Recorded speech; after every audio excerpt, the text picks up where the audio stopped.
आज संत ज्ञानेश्वर महाराजांची पालखी ही दिवे घाटाची अवघड वाट सर करणार आहे आणि त्या आधीची आपण ही वडकी परिसरातली दृश्य माझ्या मागे पाहतोय की वारकऱ्यांचा अक्षरशः महापूर हा या दिवे घाट परिसरामध्ये आलेला आहे। आता हे सगळे वारकरी दिवे घाटाची अवघड वाट खरं तर लीलया पार करणारच आहेत, पण त्या आधीची ही दृश्य पाहतोय की लाखोंच्या संख्येने या पालखी सोहळ्यामध्ये वारकरी आहेत ते सहभागी झालेले आहेत आणि या संपूर्ण आजच्या दिवशी म्हणजे ज्यावेळेस माऊलींची पालखी ही दिवेघाट सर करत असते त्यावेळेस आपण पाहिलं की पंचक्रोशीतील म्हणजे पुणेकर सुद्धा मोठ्या संख्येने सहभागी होत असतात आणि त्यामुळे ही गर्दी आपण पाहतोय की मोठ्या संख्येने पुणेकर आहेत ते सुद्धा पायी चालत निघालेले आहेत। खरं तर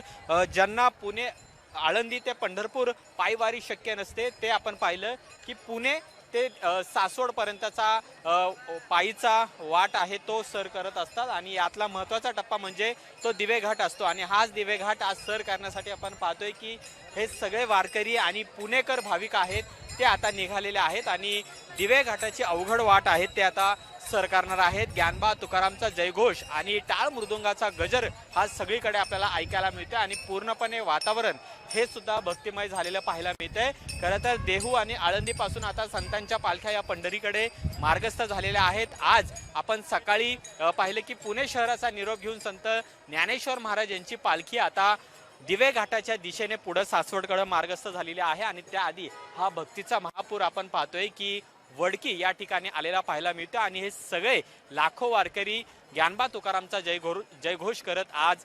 दिवेघाट आहे तो अवघड वाट ही सर करणार आहेत आणि त्यानंतर सोपान काकांच्या सासवड नगरीमध्ये मुक्कामी असणार आहेत। Cameraman Rohit वनकटेसह Amol Dharmadhikari LS Marathi, Wadki, Pune.